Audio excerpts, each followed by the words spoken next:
Hello বন্ধুরা, আমি হাসনাত। তোমাদের সকলকে স্বাগত জানাচ্ছি আমার চ্যানেলে। গ্রাম পঞ্চায়েতের দ্বিতীয় ক্লাস নিয়ে আজকে আমরা আলোচনা করবো, আর আজকে গড় নিয়ে আমাদের আলোচনা থাকবে। তো চলো শুরু করবো আজকে ক্লাস। দেখো, প্রথম প্রশ্ন এরকম দেওয়া আছে, একজন ক্রিকেটারের 12টি ইনিংসের গড় রান 55, 13তম ইনিংসে কত রান করলে তার গড় 57 হবে। ধরো এই ধরনের অঙ্কের ক্ষেত্রে দেখো গড়টা 2 বেড়েছে, তাই না? গড় 2 বেড়েছে। আমি যদি ধরে নিই যে এই 13 নম্বর ইনিংসেই 55ই করেছে, তাহলে তো একই থাকতো। আগের ইনিংসগুলো তো 55, এইটাতেও 55, তাহলে একই থাকতো। কিন্তু গড় যে 2 করে বাড়লো, তার মানে সব ইনিংসে 2 2 করে বেড়ে গেল। সব ইনিংস মানে মোট 13টি ইনিংস 2 2 করে বেড়ে গেল, মানে মোট 26 বেড়ে গেল, মানে বেশি 26 করেছে। এক্সট্রা 26 রান করেছে, 26 যোগ করে দাও, তাহলে আমরা অ্যান্সার পেয়ে যাব 81। এটা হবে অ্যান্সার টোটাল এটা। এছাড়া তোমরা নর্মালভাবে করতে পারো, 13টি ইনিংস তার সঙ্গে 57 গুণ করতে পারো, এতে মোট পেয়ে যাবে। আর তার আগে 12টি ইনিংসের টোটাল 55 করে গড়, এটা টোটাল পেয়ে যাবে।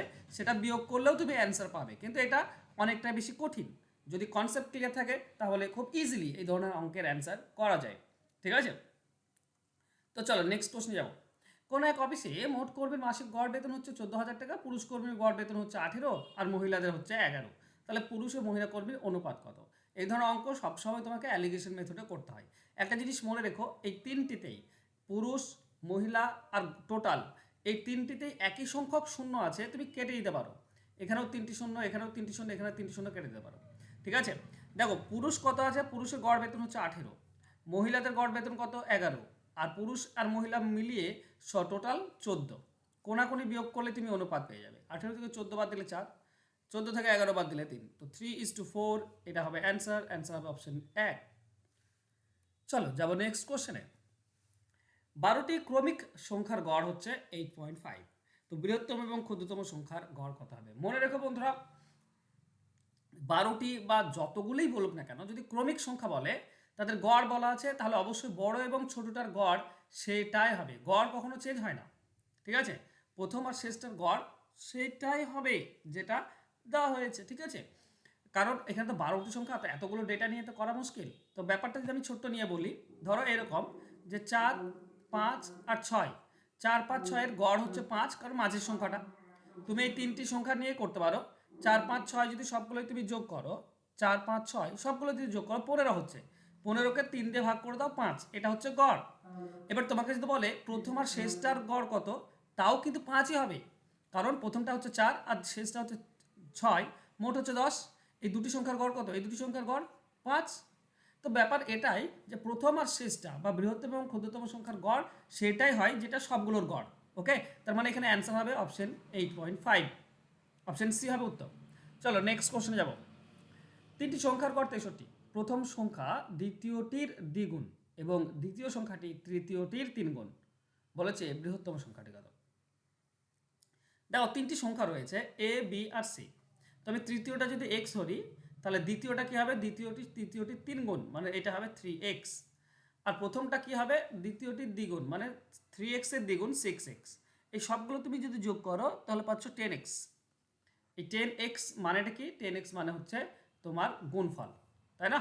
তিনটি সংখ্যা 63, তাহলে টোটাল হবে 63। 3 গুণ করে দাও, 3 ইন্টু 63 গুণ করে দাও, তাহলে এক্স এর ভ্যালু কি হবে? এক্স এর ভ্যালু হবে 3 ইন্টু 63 ডিভাইডেড বাই 10।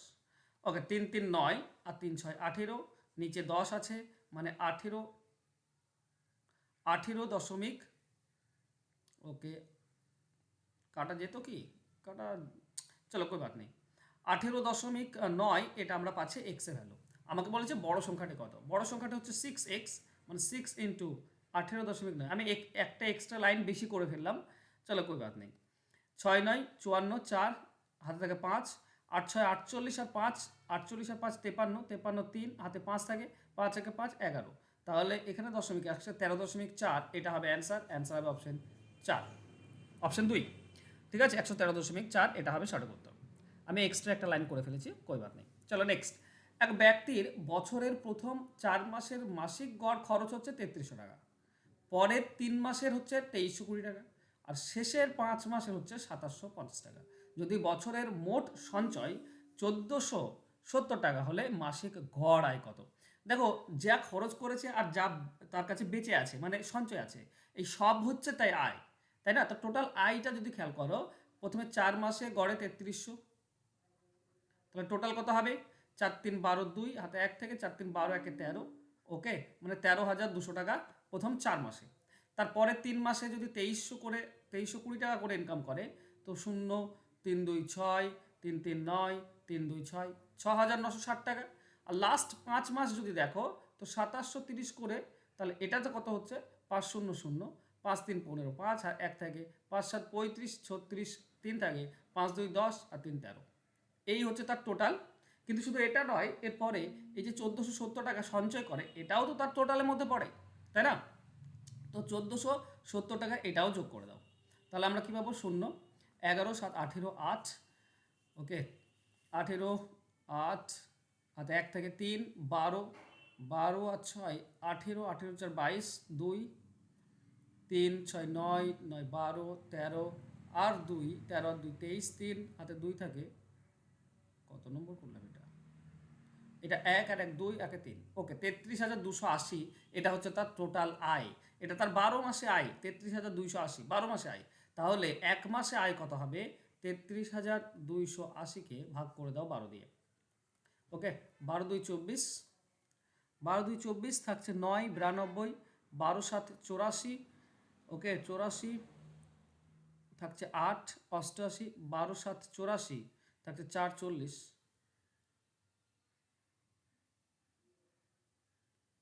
12 7 7-এর পর তো 7 নেই। আচ্ছা, আমি কোথাও ভুল করছে, এটা কাটাকাটি একটু 33,000। আমি কি যোগে ভুল করলাম না তো? 26 26 আর 6 32, না যোগে ঠিক আছে মনে হচ্ছে। তাহলে আমরা 33,280 একে যদি ভাগ করে দিই তোমার 12 দিয়ে, দশমিক আসছে 7 8 তো ঠিকই আছে, এটা দশমিক আসছে, ঠিক আছে এইটা আসছে, তো এটা কার কাছাকাছি? 7। ওকে, এটা আমার কাছাকাছি, এটার কাছাকাছি আসছে মাসিক গড়। যদি বছরের মোট সঞ্চয় এত টাকা হলে মাসিক গড় কত? ওকে, সব কিছু ঠিকই আছে, কিন্তু আমাদের অ্যান্সার এটা আসছে কিন্তু অপশানে নেই, ঠিক আছে? এটা আসছে কিন্তু অপশানে নেই, বাকিটা জানি না। 80 কাছাকাছি আসছে, সরি এটা 40 নয়, 80 80 কাছাকাছি আসছে, তো এটা আমাদের অ্যান্সার হবে, ঠিক আছে? পরীক্ষা হলে এটা করে আসবে। ওকে, বইয়ে অনেক সময় ভুল থাকে বন্ধুরা এই ধরনের অঙ্কে। নেক্সট, এক ব্যক্তি তার মোট যাত্রাপথের পথকে 3টি সমান ভাগে ভাগ করে 3টি ভাগকে যথাক্রমে 40 20 এবং 60 কিমি গতিবেগে অতিক্রম করে। সমগ্র যাত্রাপথের গড় গতিবেগ কত? এই ধরনের অঙ্কের ক্ষেত্রে বন্ধুরা এক একটা সাইড মানে এক একটা দূরত্ব ধরে নিতে হয়। দেখো 20 60 আর 40 আছে, এর যদি আমরা করি কি বলে, লসাগু করতে 120 হয়, মানে প্রথমটা ধরে নাও 120, দ্বিতীয় পদটাও 120, তৃতীয় পদটাও 120। তাহলে মোট পথ কত হবে বন্ধুরা? মোট পথ হবে 360। আমরা জানি যে একটা জিনিস স্পিড সমান হচ্ছে ডিস্টেন্স ডিভাইডেড বাই টাইম। তো মোট পথ তো পেয়েছি, এবার টাইম পেতে হবে। তাহলে এটা 40 কিমি বেগে যদি যায়, প্রথম দূরত্বটা 40 কিমি বেগে, তাহলে 3 ঘন্টা লাগবে, তো এখানে লাগবে 3 ঘন্টা। 120 কিলোমিটার যদি 20 বেগে যায় তাহলে 6 ঘন্টা লাগে, আর 120 কিলোমিটার লাস্ট 60 বেগে গেলে 2 ঘন্টা লাগে। তাহলে মোট যে সময় লাগছে সেটা লাগছে কত? 11 ঘন্টা। মোট সময় লাগছে 11 ঘন্টা। ওকে, 9 11 ঘন্টা। তাহলে মোট সময় দিয়ে ভাগ করে দাও, গড় পেয়ে যাবো। 11 3 33 থাকে 3 30, 11 2 22 32 দশমিক সামথিং আসছে। ওকে, 7 2 2 7 আছে। 11 3 33 থাকে 3 30, 11 2 22 থাকে 8, 11 তাহলে দশমিক দাও, ঠিক আছে? তাহলে 8, তাহলে 11 7 77, এটা আছে 32.7। কোথায় আছে 32.7? এটাতে আছে। তো এটা অপশন এ হবে সঠিক উত্তর। চলো যাবো নেক্সট কোশ্চেনে। একজন ক্রিকেটারের বোলিং গড় হচ্ছে 26.45 রান প্রতি উইকেট। সে একটি খেলার 59 রান দিয়ে 4টি উইকেট নেয়, এর ফলে তার গড় 0.45 কমে যায়। শেষ খেলার আগে পর্যন্ত সে কয়টি উইকেট নিয়েছিল? ওকে, আচ্ছা ধরে নাও যে শেষ খেলার আগে অবধি সে এক্সটি উইকেট নিয়েছিল, তাহলে তার টোটাল রান কত? দ্য গড় রান এটা, এক্সটি উইকেট, একটি উইকেটে এত রান দেয়, তাহলে এক্সটি উইকেটে কত রান দেবে? এক্সটি উইকেটে দেবে 26.45 এক্স, গুণ হয়ে যাবে। গড় রান আর এক্স উইকেট গুণ হয়ে যায়। একটি উইকেটে এত রান, দুটি উইকেটে ডাবল, তৃতীয় মানে এক্সটি উইকেটে এক্স গুণ হয়ে যাবে।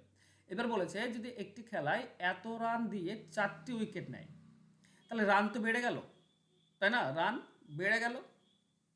ওকে, রান কত বাড়লো? এই রানটা আরও 59 বেড়ে গেল।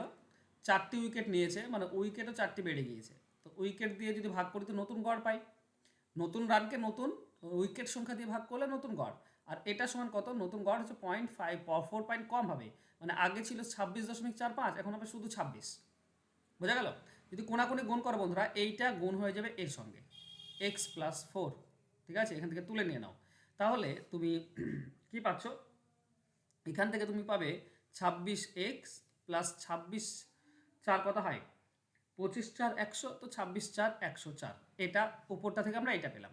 এবার 26x যদি এদিকে নিয়ে এসো তো বিয়োগ হয়ে যায়, তাহলে 0.45x পড়ে থাকবে সমান 59, এদিকে গেলে বিয়োগ হয়ে যাবে, 60 বিয়োগ করলে কত হচ্ছে 40, 45 থাকছে। ওকে, এদিকে 45 তুলে দিলে এদিকে বন্ধুরা 100 গুণ হবে, দুটির আগে দশমিক তুলে দিয়েছো, তাহলে এদিকে 100 গুণ হবে। এবার 45 কেটে দাও, এক্স এর ভ্যালু হচ্ছে 100। এইটা হচ্ছে আমাদের অ্যান্সার হবে অপশন 4। ঠিক আছে, এক্স এর ভ্যালু হবে 100। চলো নেক্সট কোশ্চেন যাব।